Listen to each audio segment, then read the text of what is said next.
pasti pernah mendengar nama Nyi Roro Kidul.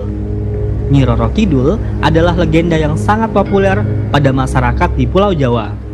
Sebagian masyarakat hingga saat ini masih percaya terhadap wilayah kekuasaan Nyi Roro Kidul di sepanjang Laut Selatan Jawa dan kekuatan gaibnya yang dapat memberikan ketentraman ataupun bencana kepada masyarakat.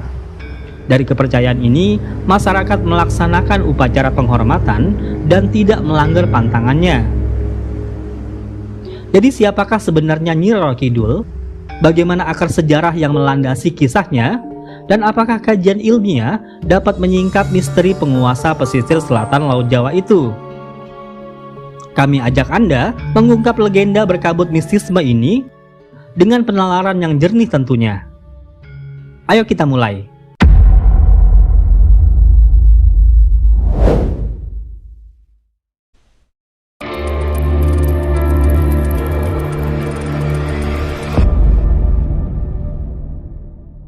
Mitologi dan mistisme menjadi hal yang tidak terpisahkan dengan masyarakat Jawa. Diskursus mengenai mistisme menjadi hal yang sulit untuk dideskripsikan dengan menggunakan jalan penalaran dan logika. Hal tersebut dikarenakan mistisme lebih menekankan pada aspek spiritual, pengalaman batin, dan rasa dibanding dengan pengalaman empirik melalui pemikiran maupun kajian ilmiah. Nyi Roro Kidul merupakan salah satu cerita rakyat yang menjadi legenda mistisme, khususnya masyarakat Jawa. Ia dianggap sebagai ratu yang menjadi penguasa Laut Selatan. Selain hidup dalam tradisi lisan, kisah Nyi Ratu Kidul secara tertulis tercatat dalam Babat Tanah Jawi, dalam bab Senopati bertemu dengan Ratu Kidul. Kehadiran Nyi Roro Kidul sudah sejak dulu menjadi teka-teki. Ada banyak versi soal dari mana Nyi Roro Kidul berasal. Antropolog Robert Wissing dalam penelitiannya berjudul A Princess from Sunda, Some Aspect of Nyi Roro Kidul, Asian Folklore of Studies, menyatakan bahwa penguasa pantai selatan mulanya dari putri kerajaan Galuh yang hidup sekira abad ke-13.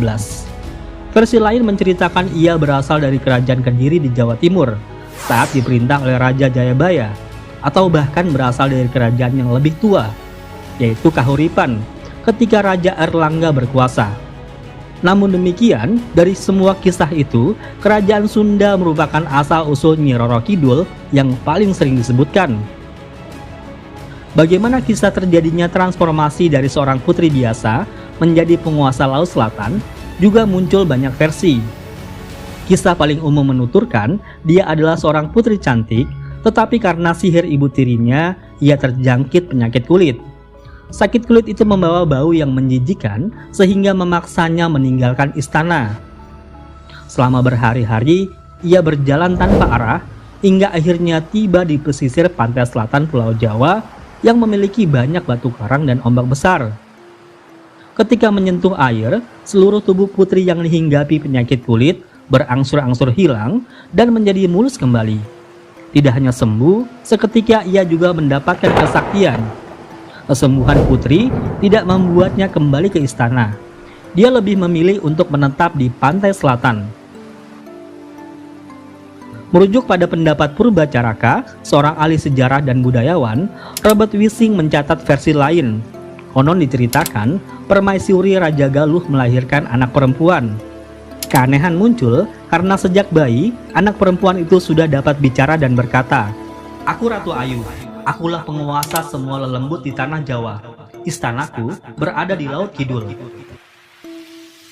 Saat dilahirkan, dikisahkan arwah Raja Sidula, yaitu Raja Galuh yang telah meninggal, kemudian muncul dan berkata bahwa putrinya itu ialah cucunya. Untuk menjaga kesuciannya, dia tidak akan pernah menikah hingga tiba saatnya seorang raja muslim muncul dan memerintah Jawa.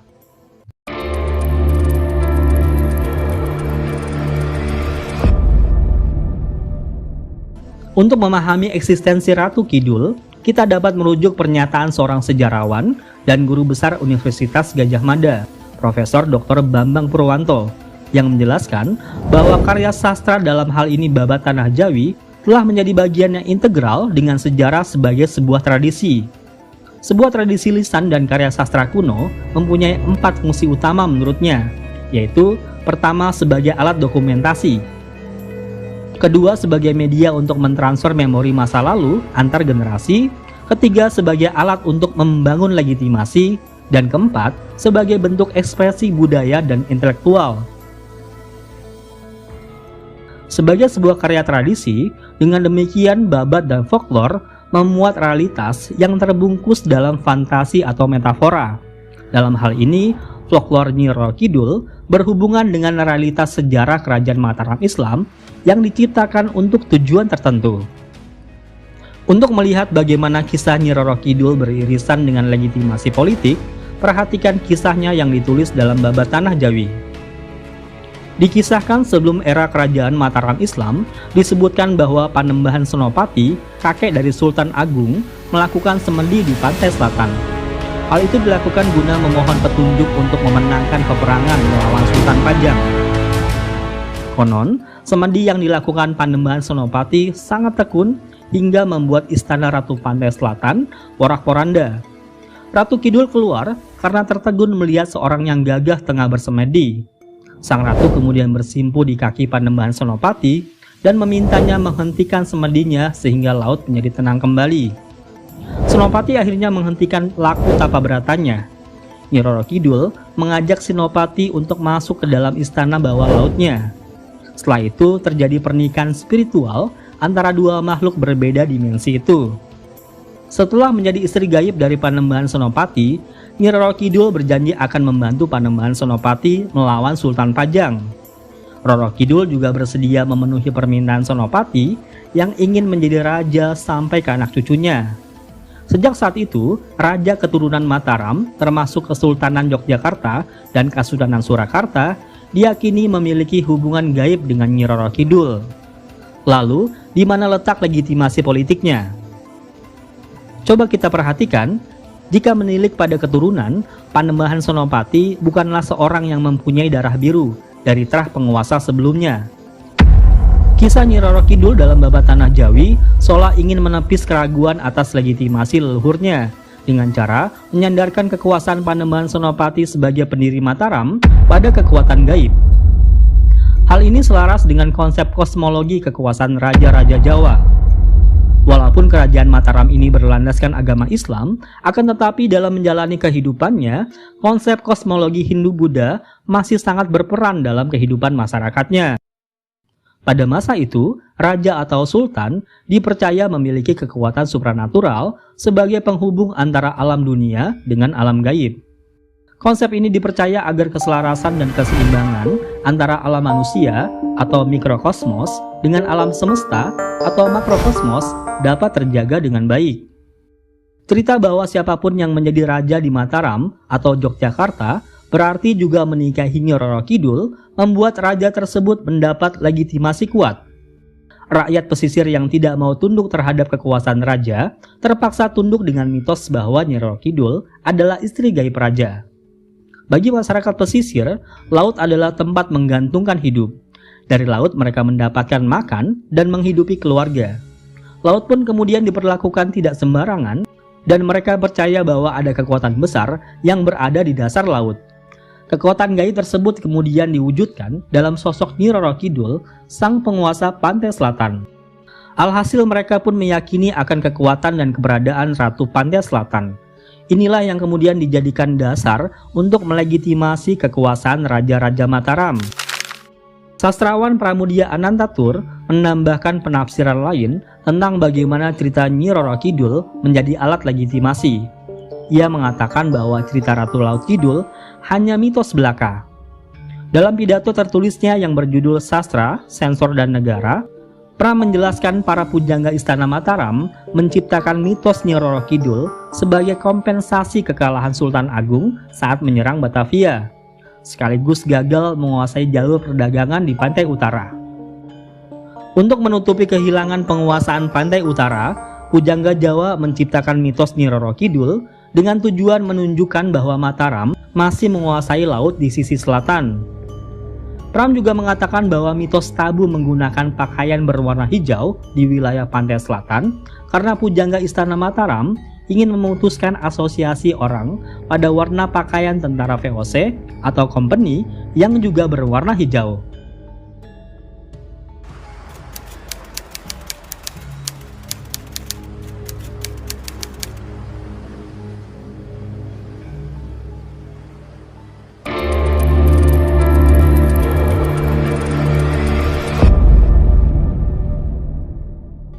Peneliti tsunami dari Lembaga Ilmu Pengetahuan Indonesia atau LIPI, Dr. Eko Yulianto, mengaku penasaran pada cerita Nyi Roro Kidul.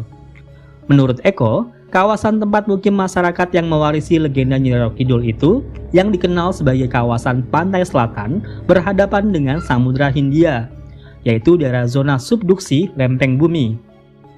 Subduksi ialah proses menghujamnya lempeng benua yang bermassa lebih besar ke lempeng benua yang ada di bawahnya.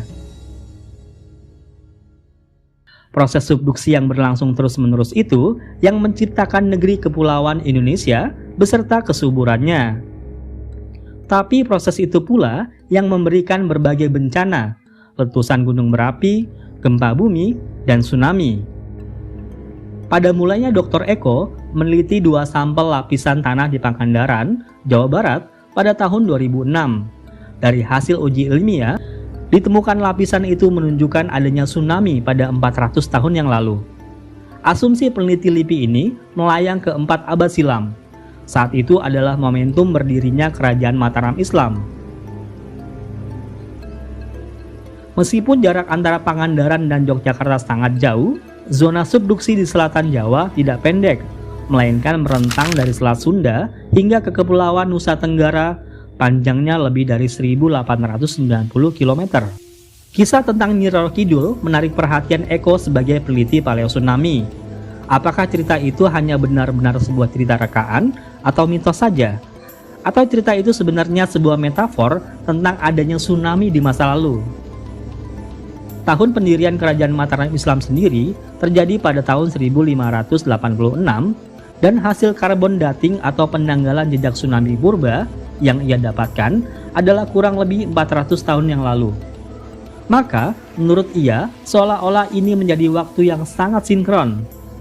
Ia menduga kisah tentang Nyi Roro Kidul adalah sebuah metafora, bahwa gelombang besar berupa tsunami itu benar-benar terjadi.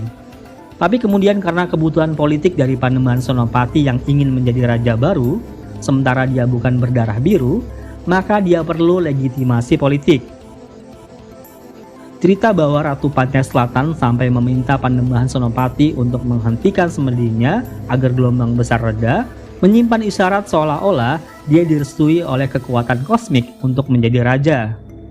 Karena kecerdasan politik Panembahan Senopati inilah, dia bisa memanfaatkan peristiwa alam sebagai dasar keabsahannya sebagai penguasa baru di tanah Jawa. Dengan menginterpretasikan kisah Nyi Roro Kidul dari sudut pandang akademis yang disertai bukti ilmiah, ilmuwan mengharapkan terbentuknya kesadaran masyarakat terhadap potensi bencana. Selain sikap peduli terhadap lingkungan, dengan memanfaatkan potensi laut secara bijaksana menurut kearifan lokal. Dalam kajian sosio-religius, fungsi mitos dalam kehidupan sosial budaya masyarakat adalah untuk mengembangkan simbol-simbol yang penuh makna serta menjelaskan fenomena lingkungan yang mereka hadapi dan sebagai sarana pendidikan yang paling efektif, terutama untuk mengukuhkan dan menanamkan nilai-nilai budaya, norma-norma sosial, dan keyakinan tertentu. Laut Selatan, Gunung Merapi, Gunung Lawu, secara kosmik merupakan garis lingkaran imajiner bagi masyarakat Jawa dan secara khusus mengandung ikatan historis spiritual dengan Keraton Mataram dahulu maupun Keraton Yogyakarta sekarang. Pada umumnya mitos-mitos dikembangkan untuk menanamkan dan mengukuhkan nilai-nilai budaya, pemikiran, maupun pengetahuan tertentu yang berfungsi untuk merangsang perkembangan kreativitas dalam berpikir.